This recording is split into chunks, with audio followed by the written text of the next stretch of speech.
dans les revendications des enseignants. Je le dis en milieu enseignant. Mais quand on me dit que dans cette école Matar Seck, qui était à l'époque une école propre, où il y avait des toilettes pour les filles et pour les garçons, aujourd'hui ça n'existe pas. Eh bien j'ai dit qu'il est temps de faire davantage pour l'équipement des écoles dans notre pays que le fonctionnement de l'école dans notre pays.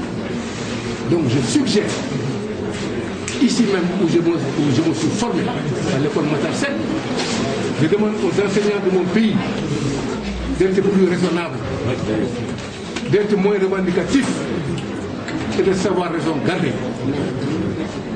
Il n'est pas normal que dans une école comme celle-là, qu'il n'y ait pas de toilettes séparées pour filles et pour garçons. Il n'est pas normal que cela existe.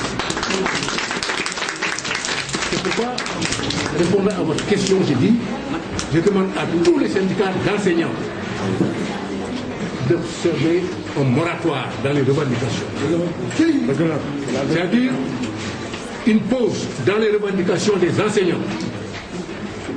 2 ans, 3 ans, et que l'argent qui devait servir à cela serve à l'équipement des écoles dans notre pays.